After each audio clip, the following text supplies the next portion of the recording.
I used to work for Citibank and worked with them for 18 years. I just took a sabbatical, not knowing what I'm going to do next. Just took some time off to spend with my children who were 10 and 12 at that time. And 4 months of sabbatical, and I never went back.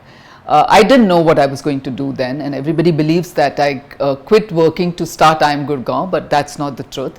I just took some time off, and then I Am Gurgaon is something which it came up. It just came up because we wanted to make a difference to our city. We felt that we have come into Gurgaon and it's just moving in a very haphazard manner, and is there something we can do to make it a better place? We had brought our children are born here, and they're going to really feel sad about that we have brought them into this city. So that got us to start, and 3 of us got together and a couple of other people, and we formed I Am Gurgaon. Honestly, when we started I Am Gurgaon, I didn't know where it is what it will be. In my head, it was that I'll work some few hours a day and make things happen. It's not that simple.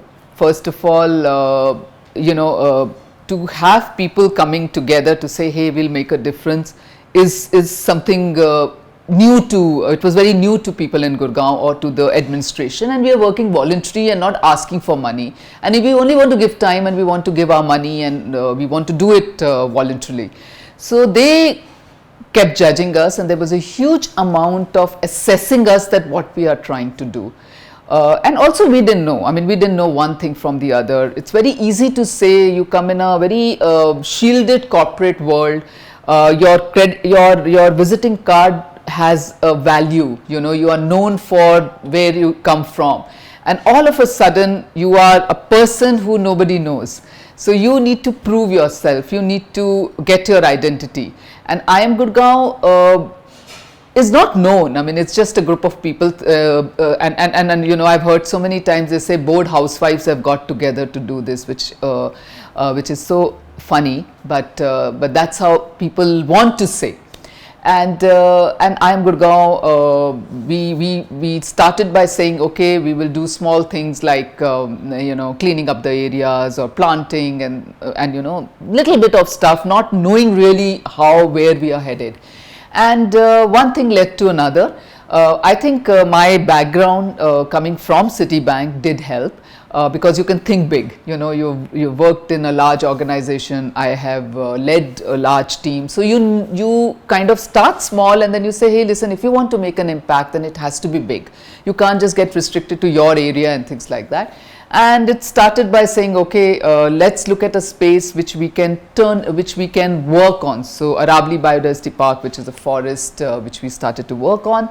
Not knowing anything, I didn't know one tree from the other. I didn't know what it means to plant trees, didn't know what it is to do. And when you were working with the government also, and from their point of view, you need to come with a plan, and we didn't know how to deal with this new group of people. I had never dealt with government officials. This was my first experience, and so you had to learn a lot. You had to find a way of interacting with them, and one thing led to another. We started small, and then in the bargain kept learning.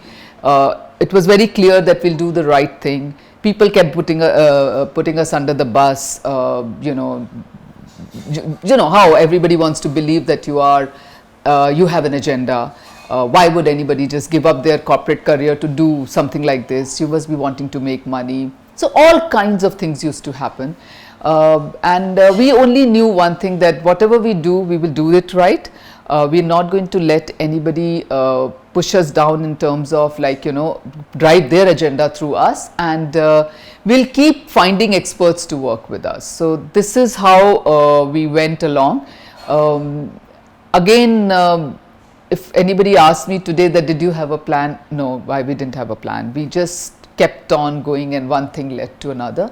And today, and it's not been an easy journey. We've had a lot of hurdles to come to where we are today. After 13 years, nothing succeeds like success. And today it's very difficult for people to turn around and say that they haven't done a good work, because it's on the ground, it is visible, it is done well. You can only turn around and say, hey, listen, these guys have an agenda, but that's fine. That I don't care. As long as it is on the ground, delivered, and people are making best of, utilizing those spaces. And I think what has happened is that government trusts us. There is a huge credibility we have built within the city, within the government agencies, and with the corporates.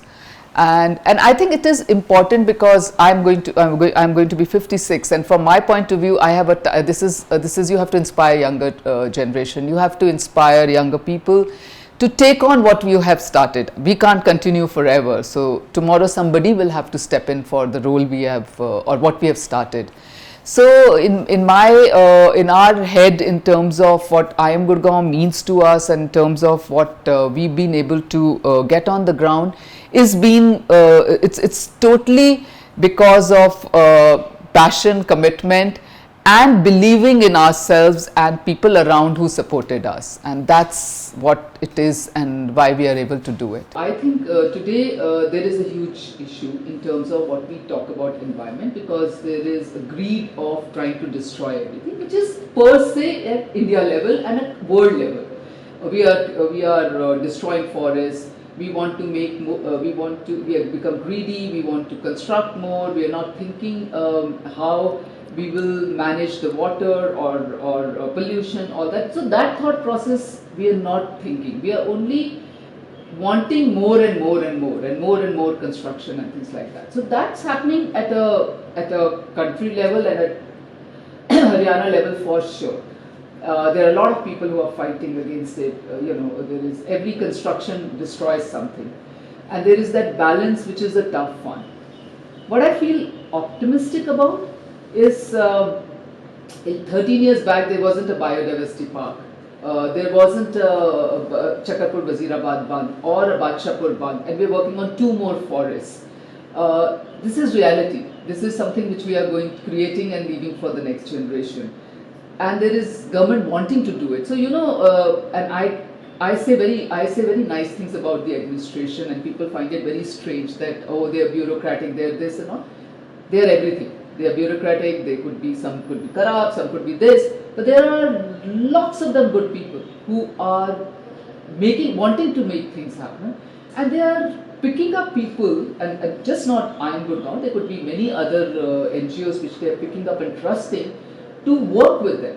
So there is a lot of credit goes to them. It is just not one-sided. If they didn't give you the opportunity or they didn't work with you, I couldn't have grown those, and I Am Gurgaon couldn't have grown those forests. So there is a kind of understanding, and like I said, that it is also a relationship you have built over the years. There's a respect you have by working with each other, and there are many officers might not like you, but there are officers who like you, and vice versa. Yeah, there are a lot of officers who have become friends, and you really, there are people at low level who have become friends, or you like them. So there is this whole, so that's my optimism, that there are people who want things to happen. There are lots of people who have come together and fighting for causes. I mean, we are doers, so we do our work on the ground, and we are not working so much on activism any longer, because we don't have the bandwidth and the time. But there are a huge number of people sitting and doing activism who are fighting them out, and who are fighting the government, who is fighting people to save the environment. So there is a huge movement, but it's already destroyed a lot. There is a huge kind of thinking needs to be done by the government to safeguard the city. And the new parts of it is also not coming any better. They're not learning. They are just chasing. I don't know what they're chasing. They're just moving ahead. And till we have a proper game plan on how to save a city from whether flooding or destruction, pollution, there is no proper game plan by any government in the country. That's our problem. There's a big problem. There is a huge divide, and I'll tell you what bothers me. And I'll take an example. So when we started working on the Chakarpur Wazirabad Bandh, it's a 5 kilometer of, it's like High Line in New York. So it's a 5 kilometer of dumping yard. It's a bandh. It's like an embankment, and there is a stormwater drain which goes. And that bandh used to be to hold the water from flooding the space to the city. So that's how these bandhs were created. Now what happens with that is, that was destroyed, and it used to be with the forest department. And when we went on to them to say that we would, this is the plan and we would like to work and all that stuff, the first thing which came to the officer was, let's keep timings here, and it should be just a recreation space, okay, which meant that rich people can come in and all that. And I said, we are not interested. We are not interested in any space which is not inclusive, which does not bring people from all walks of life together. And the transition which this Bandh did is that it's become a mobility corridor. And forget about the recreation, people use it for recreation is one part of it. Poor people actually use that to move from one place to the other as a commuting space for going to work. I think the biggest thing in terms of a woman, and I was a woman who was earning good money, you know, I left a very high profile career. All of a sudden, I think as a woman, what hit me most was that I didn't have money, you know, and you were dependent on your husband to take care of it. And initially, you had to prove yourself. You know, today, initially my husband couldn't understand what is the model, you're not making money, you're not asking, you guys are doing it free. And you are moved from 2 salaries to 1 salary. So all those dynamics were a challenge. I mean, you know, it's not about the money, but these are challenges in your own mind. So that was one part of it. Secondly, I think I have never felt this whole thing about a woman, how tough it is or whatever, because I worked in a male dominated bank and have learned to survive there. So, and I always felt that, I mean, it's tough, you know, you need to learn how to talk to them and they need to, but you need to create that kind of an identity to deal with them. So how you dress up, how you talk to them, gets that kind of, I mean, women get their respect. So if you're going to go and throw your weight around and, you know, misbehave and all that, then it is same for a man or a woman. So I didn't find that much of a problem as a woman, because you've learned while working through so many years, you need to portray yourself to get that respect or an acceptance. So that is what I followed here also. And for a woman, I'm a fighter. I'm tough, and okay. So the difficult part of a woman is when you're dealing with contractors, you're dealing with people down the, so IS officers and all is not difficult to, they can deal, they don't find it so much of a, it's people who are lower level, they don't like taking orders from a woman. So you need to strategize in your head, be always be tough, raise your voice and let them know you are the boss. So it's just that how you portray yourself, and don't let them know that you're weak at any point in time. So that's how I worked. They can't take orders from a woman. So those things which you find difficult. But you know, so much of year of working in corporate world plus, and you're learning. You know, this is 13 years has been a journey. How as we started to what I am and how I interact or how I behave is absolutely different, and its age of course plays a very important role. So I've learned 2 things while working in the corporate world. It is how you portray yourself and how you behave with people around you.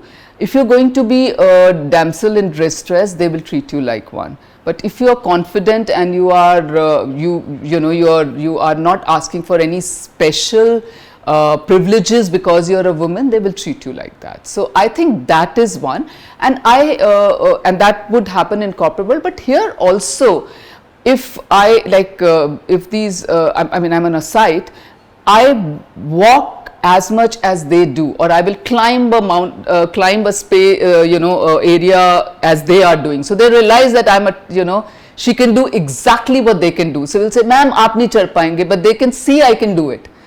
So that all gets you respect, that you never shy away from anything.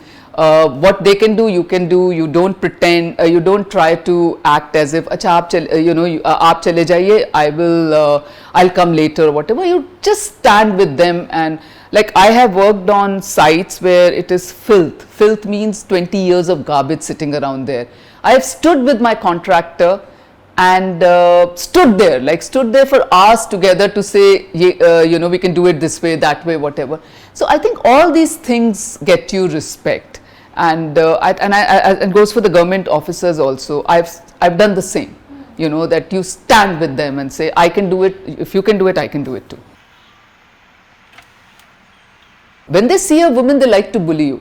That's a given. And like I said, I always have a high pitch. And this is all a pretense. Half the time my pitch is so high that they need to know no nonsense. I mean, you're not going to, you cannot get away by, ordering me out. I will fight you. And whether it is local people, I interact a lot with local people, because on our projects there are local people around, and there is always an interaction. And I do I do interact. It's not that I'll send a supervisor or whatever. I will interact and I will find a solution, and I'll stand with the supervisor and do it. And their first thing comes in as, they will say, call you behenji, but with a thing to say, hey, listen, you are inferior. But it's how you deal with it, and like I said, I have a high pitch voice. I will always come to that thing about, don't mess with me. So it's also, that's not going to go. Corporate bully is not going to go. And I don't think women are, I can say that because more women are working, it's easier for them. I'm not going to say, but I think what has changed is that today you have, and before COVID happened, you had this, offices were working on work from home. They were giving opportunities to women to work from home. And a lot of women could continue with their career because their bosses were allowing them to work from, or the organizations were. Like my husband used to work for Genpact, and they had they used to allow women, I mean, he had his colleagues who would work from home. So all that has helped, and there is a shift to say that we want more women to come and work, and that is only possible if you give them those allowances. And my time, women gave up because there wasn't a possibility. Either you gave up or you did work like we went to work with leaving our 4-month-old baby at home. You needed money, you went to work.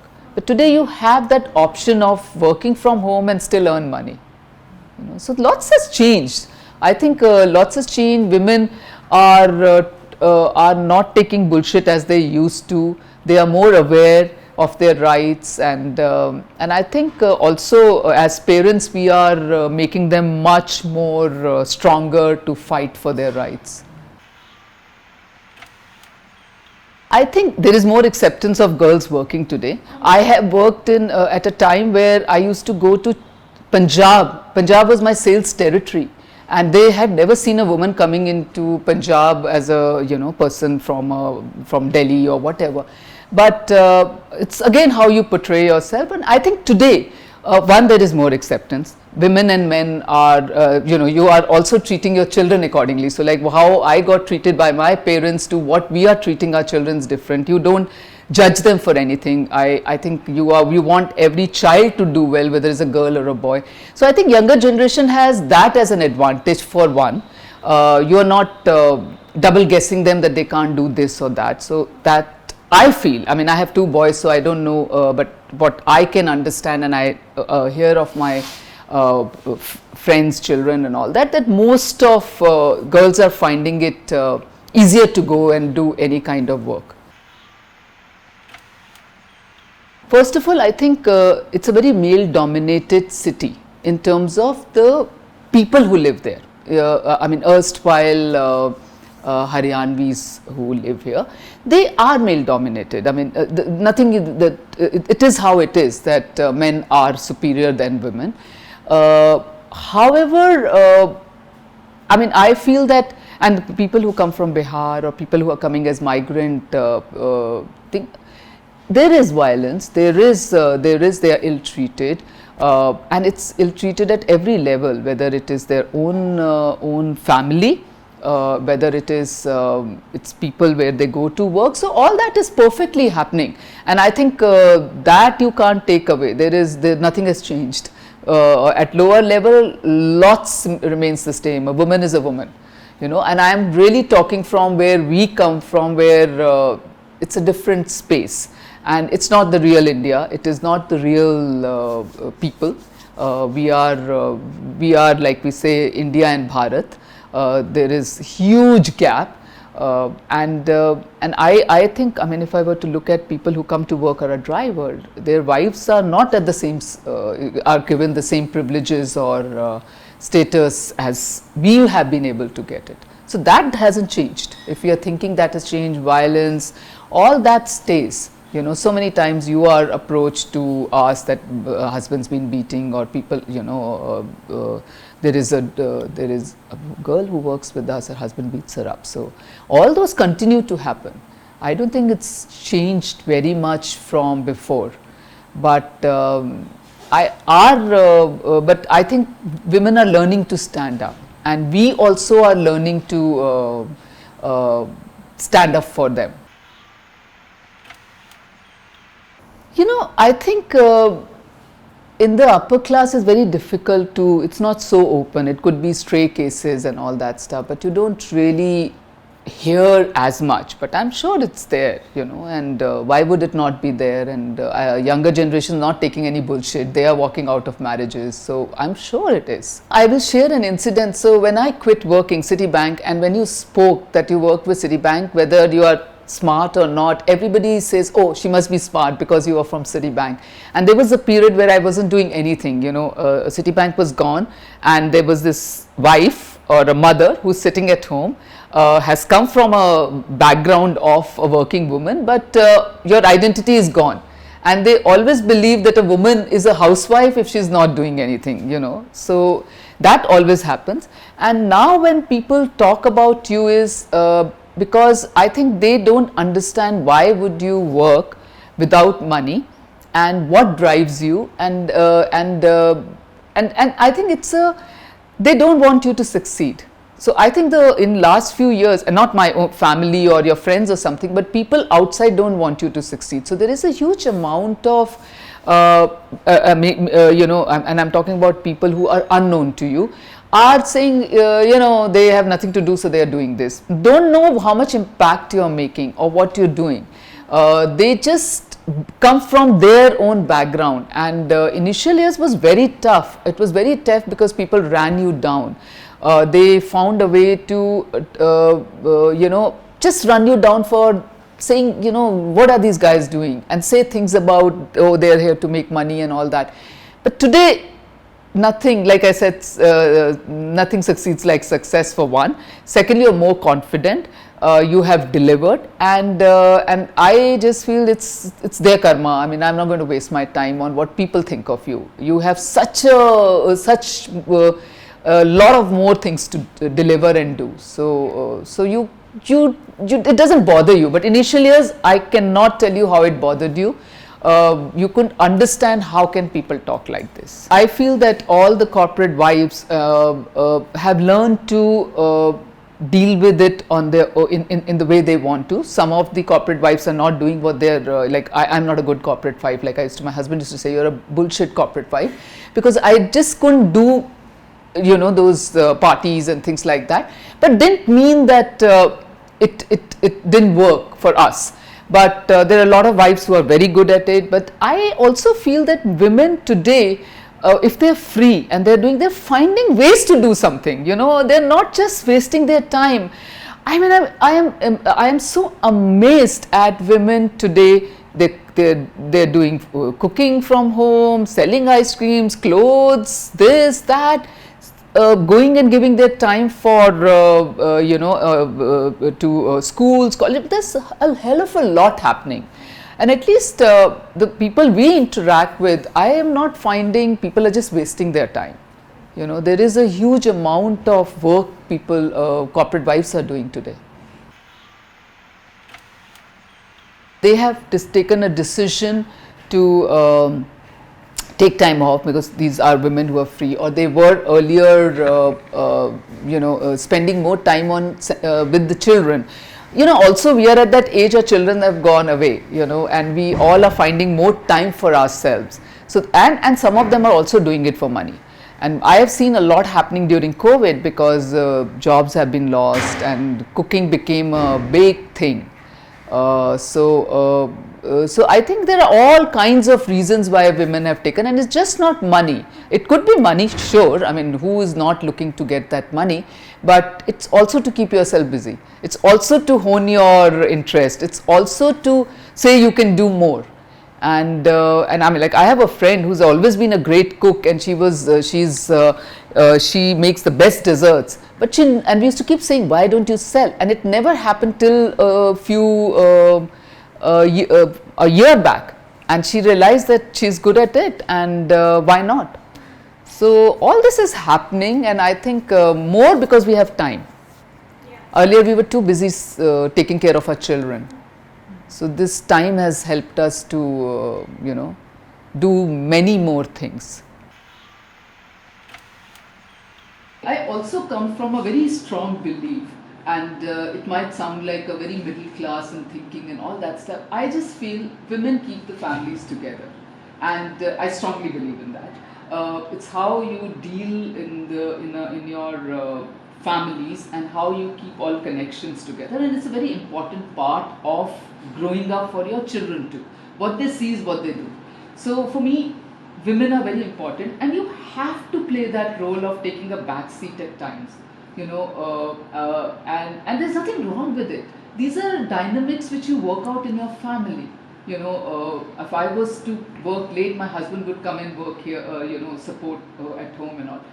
And this, what's wrong? I mean, when I keep hearing, I'm not going to take care of my in-laws, or I'm not going to go to your side of the family, it bothers me. Because it's not needed. It can be worked in harmony. And what's wrong with it? Yeah? Why, if you got along with both sides of the family? And honestly, it is what your children see is what they do. And I keep saying this all the time. If they say you're generous with people, your women are generous with health, and I see women are not generous with health. They don't treat them well. So it's what your kids are seeing, or people seeing around it. If you are good to them, they will be good to you, kind of thing. So we make women to say that you need to become like, you have to fight with men. I don't know why. You don't need to. You need to coexist with them, and you are a softer side. You are you can deal with situations more than men can, and what's wrong with that? There is nothing. Why we are making such a big deal about it? So this is how I feel. This is my personal view, that I am a firm believer that women have to bring that softer side to keep the families together, and men can't do that. And if you are going to get along with more and more people, your children are going to see a better, happier spaces. You want to fight with your own in-laws, your other people, they're going to see that. So it sounds very, unlike a woman who's sitting here. Everybody thinks I'm like a bully or whatever. But and I have worked very well with my in-laws, and I worked with. I get along very well with both sides of the family. So I feel, what's wrong? What's wrong if you took a little, you did that little bit extra to make things happen? I would take out time to be with the family in terms of whenever it was possible, to attend weddings, to go out of the. Why not? Why is it this thing has become that, man can't go and I can't go? I would go. I would take out time and go, because it meant a lot to me personally to be an example for my children. So I had two rules while I was growing, my children growing. I didn't care a damn about how they did in studies. They'll all sort themselves out. Was that how respectful they were of elders, and how respectful they are of the people who work with us. That's it. So and they see what you do. So I have to do that role. You can't, if I'm expecting my child to come and attend a wedding, he only does it because I have always done it. So personally, we are making too much about this women's lib thing, and I don't agree with it. I don't agree with it. People turning around and say that we need to, be aggressive. We don't need to do the same thing for families. I don't know. It doesn't gel with me. And at the workplace, there's also, I mean, the idea that so the workplace also you can be kinder. No, you can be kinder to women who work for you. You can be kinder to men also who work for you. They can take respect out of you. Like I was always very. I was an older woman who's working, I mean in my 30s or 40s, and you had younger people who just got married or were working and running towards their career, and I would always tell them, take out time, have your child if you have to have. Take out time because your career is not going to be there, but if you don't have your child, the time is running out. And I know how many women have come and told me that, Latika, we heard your advice, we heard you. And they would come and crib about their in-laws, and I would always say, you will have to work it out. Nobody else can work it out for you. So why can't you be kinder in the workplace also, or why can't you be softer? I mean, you can be, and you fight. Like I'm saying, if you ask anybody, they will think I'm a kind of a bully. Like how? But that's a facade you have to keep. And women are walking out of reality. I think we are we are just thinking that we are equal. You are equal, but do we need to behave in an equal manner? It can be in a different way. You can be equal in a different way. Like I won't take bullshit from my husband, but fact is that I do take also. It depending on what is important to me. And some things I don't want to fight. And some things I'll fight like how. So. I think this whole is a dynamics thing. I was curious whether you think men in Gurgaon are also changing. Of course, men in Gurgaon are also changing, and they are working with their wives. I mean, I have seen where women are doing well; they are supporting them, and and also I think you're talking with the person whose group is very limited. I don't come from, I'm not talking about everybody, I'm talking about a very limited group where we all are well placed in our lives, we have money, we move around with people of that stature, so our lives are very defined in that way, and we are not struggling for money as we used to do in earlier years. So yeah, and I think nobody is taking bullshit today. That's what I've realized. And women are walking out of 30 years of marriages. But many are not, because. But that's always going to happen. No, but just that a lot of these, as you sort of climb up the economic class, that it also becomes financially less viable to leave marriages, and it becomes expensive. And it's an inconvenience. It's very inconvenient, and you learn to live, coexist, and I mean, half the things which used to bother you when you were in your earlier years of marriage don't bother you anymore, because you are more peace with yourself. And I think age is a big factor for people as you go along. Either you've had a very bad marriage, or if it isn't so, you learn to coexist. And I think people find a way of, and I am seeing a lot of women of our age are walking out of marriages. They waited for their children to settle down and walk out. For me, this is not the India I know. First of all, the democracy, what we talk about democracy is a issue with me today. You cannot really speak. You can speak and you can't speak. There is a huge amount of divide in religion. I didn't grow up in this India. I did not know what a Muslim and a Hindu and a Sikh, whatever. I didn't grow up in this India. This is just too visible on your face today. And there is this whole Hindutva, and there is Hindu, I'm Hindu, I'm Muslim, whatever. I don't know this. Our kids have not been brought up like that. My father comes from, both parents and my husband's parents, all come from Pakistan. I've never heard them talking to us like this. We have never heard them saying about difference in Muslims and how they got treated. So I cannot understand, and it is bothering. We losing friends because there is a divide in terms of how people are thinking, and it's not fair to the younger generation. They don't understand this shit. They do not understand what we are talking about, this religion. They have not been brought up. They are dealing with LGBTQ, RST. What is this whole religion thing which you have to deal with today? So I cannot understand. I mean, that's what I feel is a difference. And plus, what's happening in villages is very different from what is happening here in cities. We're still going through those customs. There's still dowries there. There's still, everything stays the way it is. So I don't know, what are we saying India has changed?